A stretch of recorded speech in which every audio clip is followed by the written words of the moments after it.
ना, तो क्या ऐसे वक्त पर वो दान और धर्म कर सकते हैं? और अगर करना चाहे तो किन बातों का ख्याल रखना चाहिए, हमें किन चीज़ों का दान और धर्म करना चाहिए?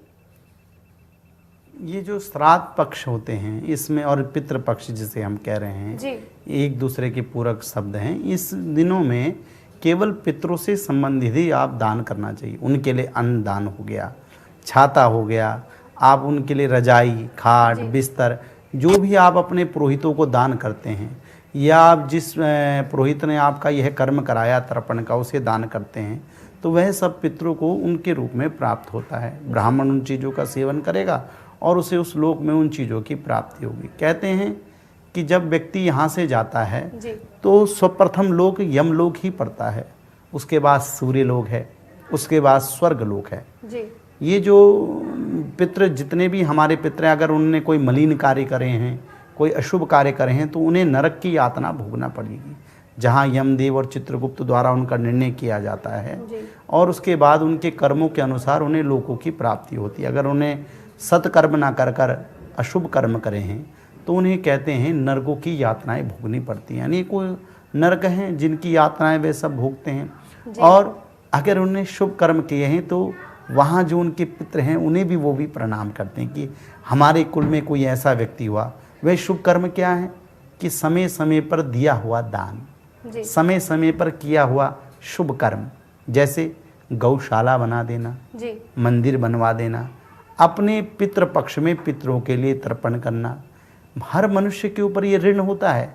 जो भी मनुष्य जन्म लेता है उसके ऊपर मातृ ऋण, पितृ ऋण, ऐसे अनेकों ऋण, ऋषि ऋण, देव ऋण और प्रकृति का भी ऋण होता है। जो पशु पक्षी इत्यादि के रूप में हम उनको भोज्य देते हैं, जो पशु हैं, पक्षी हैं और अपने वृक्ष हैं उन पर जल देना, ये सब ऋण, प्रकृति का जो ऋण होता है ये सब ऐसे ही उतरता है। तो इन ऋणों की मुक्ति के लिए ये जो हम प्रक्रियाएं कर रहे हैं कि भाई जानवरों को, पशुओं को भोजन करा देना, वृक्ष पे जल दे देना है और गौशाला बना देना, मंदिर बनवा देना, इस तरह के शुभ कर्म हैं।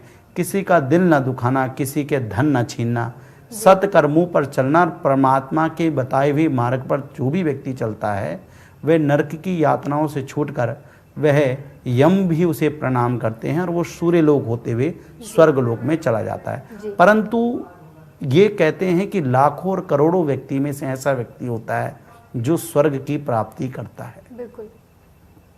वैसे आचार्य जी, आपने एक बात इसमें बताई हमें कि ऋण की बात कही आपने और साथ ही ये भी कहा कि भगवान की जब पूजा की जाती है तो सबसे पहले प्रश्न मेरे जहन में यही आया कि इस दौरान किस भगवान की पूजा करना बेहद महत्वपूर्ण माना जाता है?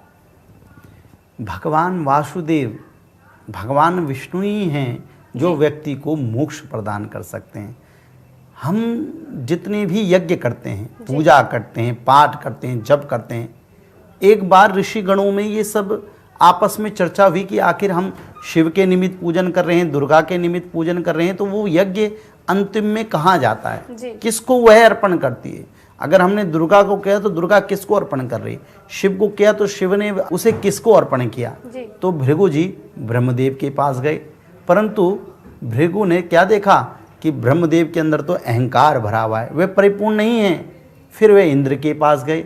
इंद्र मोह में, लोभ में, अपने सिंहासन के मोह में इतना ग्रस्त है कि वह पूर्ण नहीं है। अनेकों देवताओं के पास गए, साक्षात शंकर के पास गए। भगवान शंकर को उन्होंने देखा कि अरे इनको तो इनके पास तो क्रोध ही क्रोध भरा हुआ है।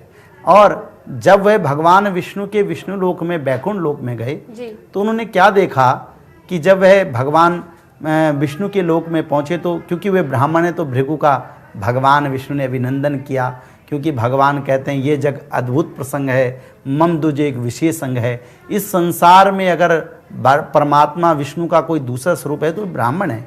तो भगवान ब्राह्मणों को बड़ा आदर करते हैं। माता लक्ष्मी द्वारा उनके चरण धुलवाए गए, उस चरण को सारे बैकुंठ लोक में उस जल से सिंचन किया गया। भगवान ने भृगु महाराज को भोजन कराया और उसके बाद भृगु जी ने उनकी छाती पर अपने चरण से लात मार दी। कहते हैं भगवान विष्णु तब भी रुष्ट नहीं हुए और उन्होंने कहा कि प्रभु मेरी वज्र जैसी छाती में और आपके फूल जैसे चरण पड़े, कहीं आपके फूल जैसे नाजुक चरणों को कोई कष्ट तो प्रदान नहीं हुआ। तो तब वह समझ गए कि भाई साक्षात नारायण ही परिपूर्ण देव हैं। हम जो भी यज्ञ करते हैं, जो भी पूजा करते हैं, जो भी पाठ करते हैं, वो विष्णु को अर्पण होता है। तो विष्णु जी ही भगवान जो है मोक्ष को देते हैं, वासुदेव भगवान।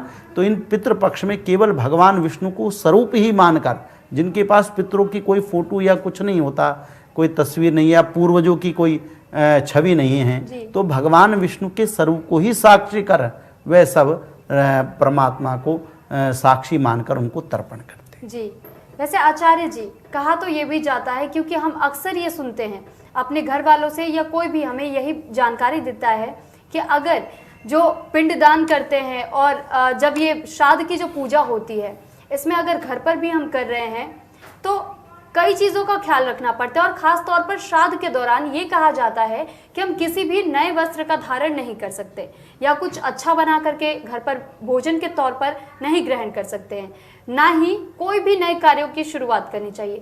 तो अक्सर ये जो बातें कही जाती है, इसके पीछे का क्या कारण है? मैंने पूर्व में बतलाया कि ये जो पक्ष होता है केवल इसमें पितरों, इसमें कोई उत्सव आप नहीं मना सकते।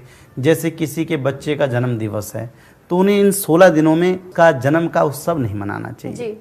आपके घर में कोई शुभ कार्य, मैरिज एनिवर्सरी आ रही, जैसे तिथियां क्योंकि आगे पीछे होती हैं, कोई शुभ दिन ऐसा आ रहा है, आपकी एनिवर्सरी आ रही किसी चीज़ की, तो आप इन दिनों में किसी प्रकार का उत्साह नहीं मनाएंगे।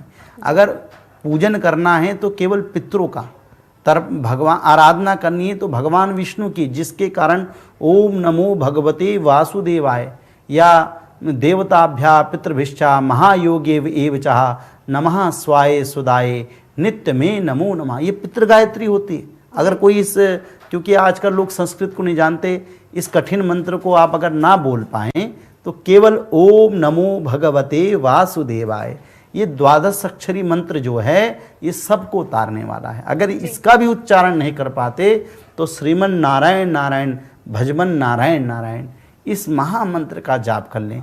कहते हैं कि इन जाप को करने से, और वह उससे पूर्व संकल्प करें कि भगवान मैं जप कर रहा हूँ, पूजन कर रहा हूँ, इससे मेरे पितरों की शांति मिले, उनके द्वारा किए गए जो अशुभ कर्म हैं वे सब उन अशुभ फलों को छोड़ देवें और आपके इस जप से उनको पुण्य की प्राप्ति हो और वे नर्क की यातना से बचकर स्वर्ग के सुख को भोगें। तो इसमें कोई भी ऐसा कार्य, अगर आप कोई उत्सव मनाते हैं, अगर आप कोई देवताओं पितरों के लिए पूजन नहीं करते तो आप भी नर्क के भोगी बन जाएंगे, आपने भी अशुभ कर्म कर दिया।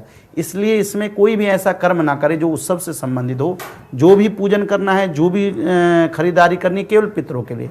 और जब आप तर्पण देते हैं तो सिले हुए वस्त्र ना, अनसिले वस्त्र पहने जाते हैं और यज्ञोपवीत धारण करा जाता है। उसके बाद आपके पुरोहित, आपके ब्राह्मण आपसे जो है ऋषि का तर्पण, देव तर्पण, मनुष्य तर्पण, फिर आपके पितरों का तर्पण करवाएंगे। उसके बाद पंचबली की जाएगी और फिर पंचबली होने के बाद ब्राह्मण को भोजन अवश्य कराएं, तब जाकर पितृदोष से मुक्ति मिलती है। इन पितृपक्ष में यही कार्य करने चाहिए। जी, वैसे आचार्य जी, अभी कुछ ही वक्त पहले आपने ये बात कहा कि कोई अशुभ कार्य भी ऐसे वक्त में नहीं करने चाहिए, ना ही किसी के प्रति कोई भी ऐसे गुस्से की भावना रखनी चाहिए, ईर्ष्या की भावना रखनी चाहिए।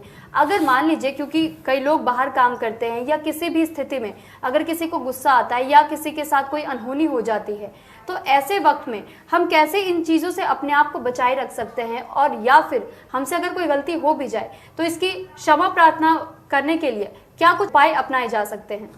देखिए, ये कली युग है, आज का जो युग है, इसमें इन सब सत धारणाओं में चलना, सत मार्ग पे चलना इतना आसान नहीं है।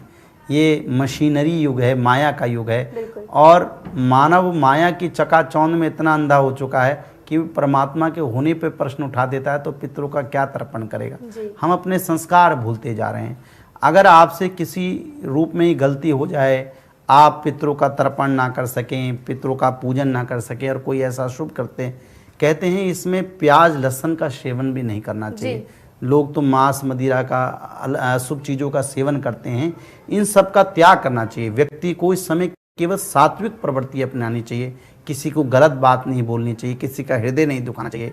और किसी कारणवश अगर आप दुखा देते हैं या आपसे कोई गलती हो जाए तो उसका पश्चाताप केवल यही है कि ओम नमो भगवते वासुदेवाय, भगवान विष्णु को साक्षी मानकर उनसे क्षमा याचना करें, पितरों से क्षमा याचना करें और ओम नमो भगवते वासुदेवाय या भगवान के पितृ गायत्री देवताभ्या पितृभिश्चा महायोगे विचाह नमः स्वाय स्वदाय नित्य में नमो नमः, इस पितृ गायत्री का जप करें, जिससे आप उन अपराधों से आपकी मुक्ति हो जाएगी। जी, वैसे आचार्य जी, अभी जब मैं आपसे बात कर रही थी और आपने कहा कि कई बार ऐसा हो जाता है कि हम घर पर रह करके हमें पूजा अर्चना करनी पड़ती है, और जिस तरीके से अभी आपने बताया कि अगर हमसे गलतियां हो जाती है, क्योंकि अभी जो दौर चल रहा है वो कलयुग का दौर है, तो आपने पश्चाताप की बात की, लेकिन अगर आपने ये भी कहा कि सात्विक भोजन का आहार करना बेहद जरूरी माना जाता है। अगर मान लीजिए गलती से कभी किसी ने मांसाहारी भोजन कर लिया, तो इसके लिए पश्चाताप के भी क्या कोई नियम है? देखिए, वो तो नरक का वासी होगा। अब ये कोरोना आज इस समय में इतनी बड़ी महामारी आई है, तो कहीं ना कहीं मांसाहार से ही आई है जी। इस संसार में जब तक निर्जीव पशुओं का वध होता रहेगा, जीव जीव का भक्षण करेगा जी। तो इस तरह की महामारी आएंगी। प्रकृति अपना स्वरूप दिखलाएगी, प्रकृति कहीं ना कहीं करवट बदलेगी। और आज देखिए कि पशु निर्भीक घूम रहा है और मानव अपने घरों के अंदर कैद हो चुका है। कभी ये जो हम आज मास्क लगाते हैं, तो कभी कुत्ते के मुख पर लगाया जाता था कि किसी को काट ना ले, पशु के मुख पे लगाया जाता है कि चारा सारा ना खा जाए, और आज मनुष्य को लगाना पड़ रहा है। तो अगर आप मांसाहार नहीं छोड़ेंगे तो इस तरह की बीमारियां महामारियां पुनः आएंगी और आपको फिर कहीं ना कहीं कष्ट भोगना पड़ेगा जी। तो इस तरह का मैं तो कहता हूं कि इन श्राद्धों में नहीं, व्यक्ति को मांसाहार मांस मदिरा का सेवन संपूर्ण जीवन में ही त्याग देना चाहिए, तभी प्रकृति आपके ऊपर प्रसन्न हो जाएगी। जीव भक्षण करना छोड़ देना चाहिए। जी आचार्य जी, वैसे वक्त का थोड़ा अभाव है, तो इसी पर आज हम इस चर्चा को समाप्त करना चाहेंगे और आपसे भी आज्ञा चाहेंगे।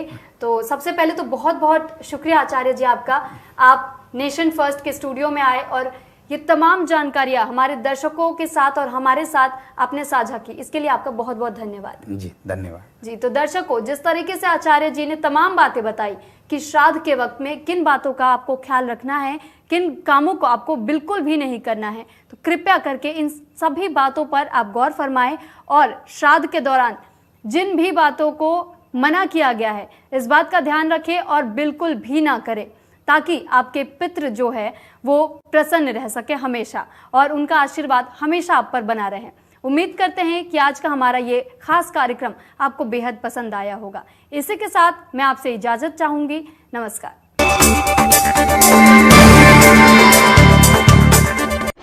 न सिर्फ धार, न केवल रफ्तार,